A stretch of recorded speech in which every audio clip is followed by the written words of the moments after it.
Hey guys, it's week 15. At this point, you should have completed all of the assignments listed in the week 14 module.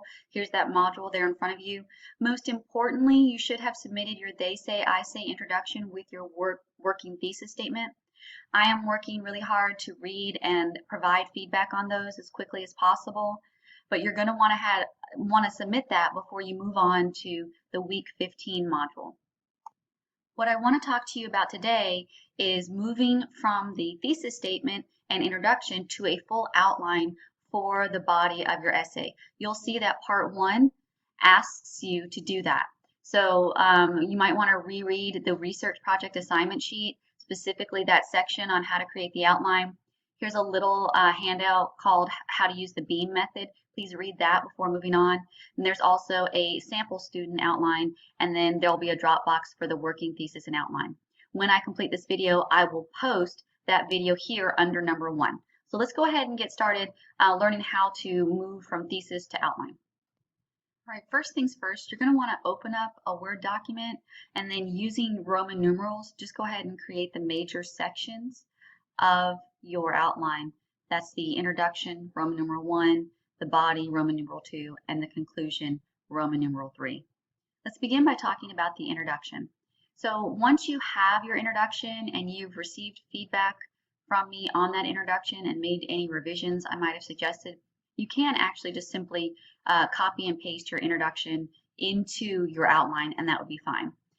If you're still sort of working through the introduction or working through the revision process, you might want to sort of enumerate the necessary elements.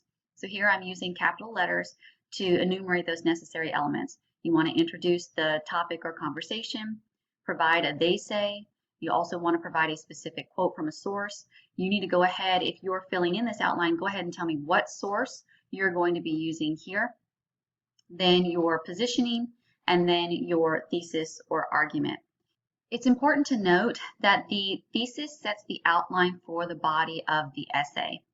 Another thing that's really important to note is that a body paragraph, when really well developed, should be roughly half a page. So you're required to have at least 5 full pages of text in your research paper. Your research paper should be at least 5, no more than 7 pages long.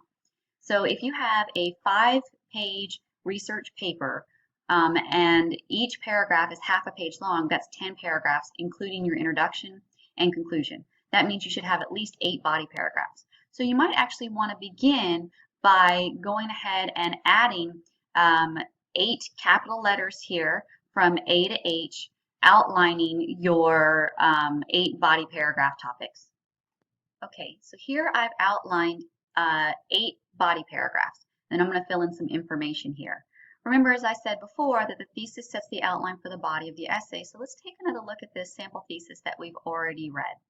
It says, if we think of the house elves in Harry Potter not as African slaves, but as unliberated women shackled by the chains of tradition to a circumscribed role in the domestic sphere, we can perhaps understand the source of their ambivalence and thus how they find Rowling's larger view of the world as it is and as it should be. Okay, so the first thing she talks about is how house elves really shouldn't be read as African American slaves. So maybe I want my first topic to be about that initial body of information, that initial body of scholarly work that does read them as African slaves. So maybe here I'll type Summary of Scholarship Equating House Elves to African American Slaves. Now I also want to maybe show which sources I'm going to use here. So maybe what I'll do here is I'll hit enter, and then I'll hit tab, and I'll get this little lowercase a here. And then here I might actually put in the title and author of a specific source. So one of the earlier sources that we read does in fact make this equation. So maybe I put that here. Okay, so part of this thesis, part of this argument is that it doesn't make sense to read the house elves as slaves. So here I might have an argumentative paragraph on why it doesn't make sense to read house elves as African American slaves. Okay, so I have that here, why it doesn't make sense to read house elves as African American slaves. And then I'm also going to want to hit enter and tab. And here I might even have like a specific piece of evidence from one of the novels themselves.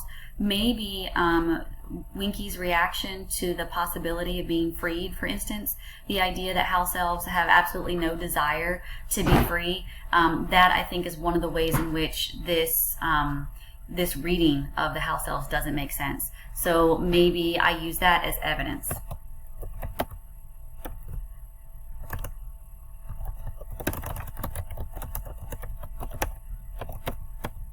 And maybe I'll actually put which novel. I think this comes up in Goblet of Fire, and maybe which chapter or page that I want to use as my evidence. Okay, so now I have the sort of first section of my body outlined and the first part of my thesis statement. And then underneath that, I want to talk about how I can read them as unliberated women. So maybe I want to provide some examples from the novel that shows how the house elves are feminized and can therefore be read as women.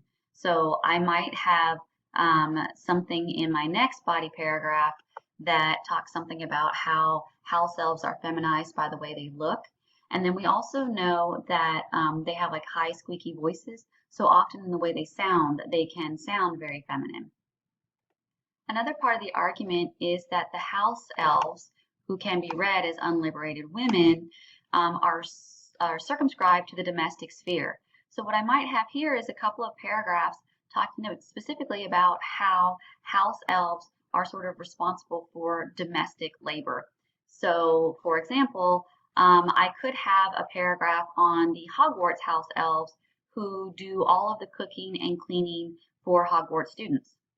All right, so here I've created a separate paragraph topic for a couple of different house elves. So here I have a paragraph topic for Hogwarts house elves who cook and clean for all of the children of Hogwarts. And then I have one on Winky, how Winky kind of provides childcare when Barty Crouch Jr. is broken out of Azkaban. It's her job to keep an eye on him. So that kind of childcare provision is very domestic in nature. And then Creature also is a really good example of this. He spends his entire life cooking and cleaning for the Black family. And then in the final novel, Creature eventually comes to like Harry Potter and Ron and Hermione, and he starts to cook and clean and care for them as well. And it also seems to bring him back to life, this opportunity to care for others. The most interesting domestic behavior that I find in this novel is the supportive role that house elves play to powerful men. So you may have heard this saying before. It's a really popular saying. Behind every successful man is a strong woman.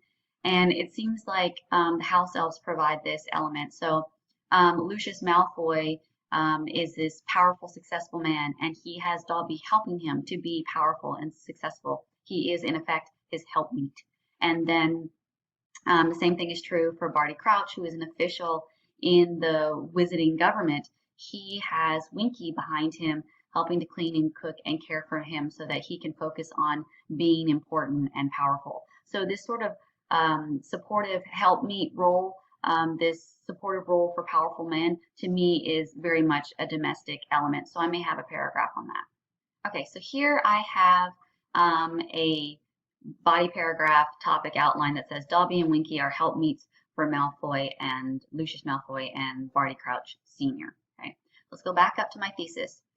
So here it says, if we read them as unliberated women shackled to the chains of tradition and the domestic sphere, then we can understand the source of their ambivalence. So I may want to have a paragraph that equates their ambivalence to the ambivalence that many even modern contemporary women feel about sort of being independent, financially independent, and free from the shackles of marriage or the domestic sphere. So now I have my basic body paragraph topics outlined. It's important to note that in week 14, you found sources for your annotated bibliography that you could use in your research paper. You had to find at least 5. One had to be a primary source. What you need to do in your outline is you need to show me where you're going to be using all of those sources. So I've already started to do a little bit of that here. I've showed how I might want to use a primary source here or here, and I showed how I might want to use a scholarly source here, and how I might want to use a scholarly source in my introduction.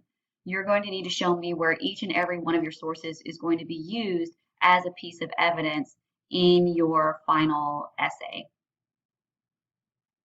As you're thinking about how to incorporate your sources into your outline and eventually into your research paper, you're going to want to read that article on the beam method if you haven't already. You should have already, but if you haven't, stop and go back. It talks about how you can use sources in your own writing as background information, as evidence, as analysis pieces. So for instance, primary sources will be used primarily for analysis.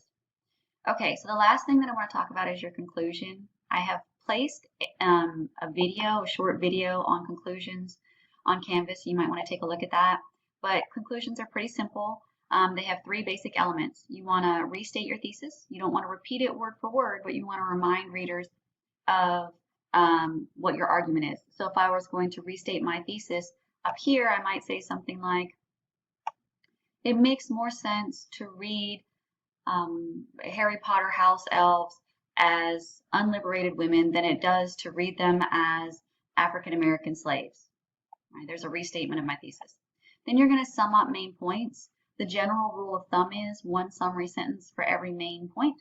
And then you're going to sort of offer a what next. What does that mean?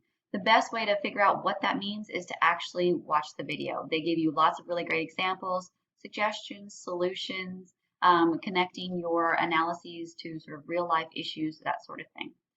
Okay, so let's talk about what you're going to be doing for the rest of this week. So at this point, you have begun drafting your outline, and you're going to post that by April 22nd, the full draft to the Dropbox here. Notice that it says that that is due on April 22nd, which I believe is a Wednesday. Once you've posted your outline, outlining the topics for your body paragraphs, you're going to begin drafting those body paragraphs. Here are some helpful handouts and things that you might want to be using. One is the text paragraph organization handout. You're going to want to use that for all of your body paragraphs. One is on creating effective transitions. If you need a little refresher on how to create transitions between body paragraphs, there's a link for that. And then here's that video I mentioned on creating effective conclusions. It's a real short and simple video. Once you have completed the sort of half draft, completed your first 4 body paragraphs, you're actually going to post them to Reading Log 18, and that's due by Friday, April 24th. Then, before the end of the week, on Sunday, you're going to review and comment on 2 of your classmates' posts. So remember to give the kind of feedback you'd like to get. Talk to them about organization, topic sentences, evidence, explanation of evidence, thesis connection. Talk to them about citation.